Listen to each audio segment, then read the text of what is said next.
بسم اللہ الرحمن الرحیم۔ السلام علیکم ناظرین گرامی، آج ہم آپ کو نور الدین زنگی کے بارے میں کچھ اہم معلومات دیں گے۔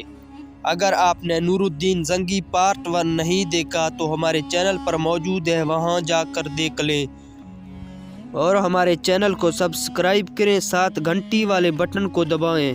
ایک رات وہ سویا تو خواب میں اس کا دماغ ایسی خوشبو سے بھر گیا جس کے متعلق وہ سوچ بھی نہیں سکتا۔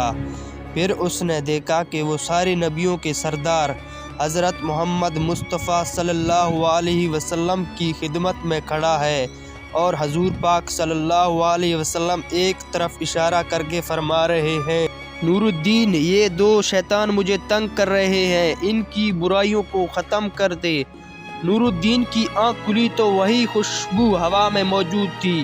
اس کا دل زور زور سے دھڑک رہا تھا اور زبان پر درود شریف جاری تھا۔ صبح اس نے بہت سے دینار خیرات کیے اور غریبوں کو اچھے اچھے کھانے کھلائے۔ دوسری رات اسے پھر وہی خواب دکھائی دیا جس میں دو آدمی زمین کھود رہے تھے۔ حضور پاک صلی اللہ علیہ وسلم نے ان کی طرف اشارہ کرتے ہوئے سختی سے فرمایا، نور الدین انہیں روک۔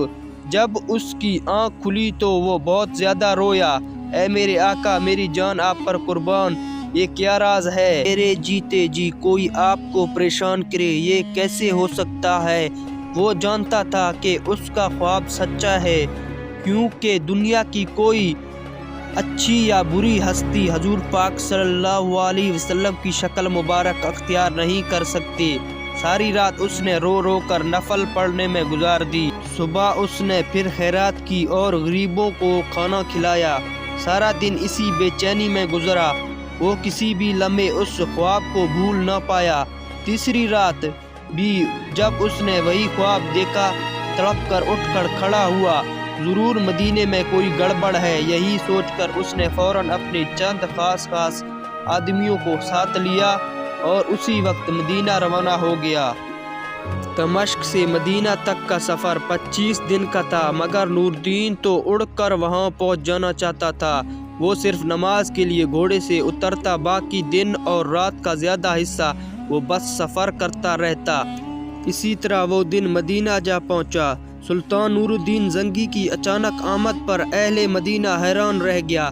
اس نے آتے ہی مدینے میں آنے جانے والے تمام راستے بند کر دیے اور ایک بڑی ضیافت کا اہتمام کیا جس میں ہر خاص و عام کو شرکت کی دعوت دی گئی۔ لوگ خوشی خوشی اس کی دعوت میں شریک ہوئے۔ سلطان بذات خود اس دعوت میں شریک تھا۔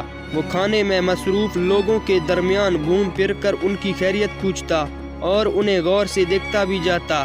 سارا دن اسی جستجو میں گزر گیا، مگر وہ چہرے جن کی پہچان حضور پاک صلی اللہ علیہ وسلم نے کروائی تھی کہیں نظر نہ آیا۔ تب اس نے حاکمی شہر کو بلا کر پوچھا، کیا تمام لوگ دعوت میں شریک تھے؟ کوئی ایسا تو نہیں جو نہ آیا ہو؟ البتہ دو عبادت گزار بزرگ نہیں آئے جو شہر میں مہمان ہیں۔ وہ کسی سے ملتے جلتے نہیں، نہ ہی کسی محفل میں شریک ہوتے ہیں۔ روزہ مبارک کے قریب ایک مکان میں دن رات عبادت کرتے رہتے ہیں یا تھوڑی دیر کے لیے جنت البقیع میں پیاسوں کو پانی پلاتے ہیں۔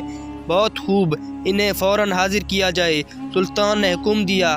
تھوڑی دیر بعد لمبی لمبی داڑھیوں والے دو آدمی لائے گئے۔ لوگوں نے بڑے ادب سے انہیں سلام کیا، مگر سلطان کی آنکھیں ان کو دیکھتے ہی غصے سے سرخ ہو گئے۔ یہ دونوں وہی شیطان تھے۔ ہمارے چینل کو سبسکرائب کریں اور ساتھ گھنٹی والے بٹن کو دبائیں۔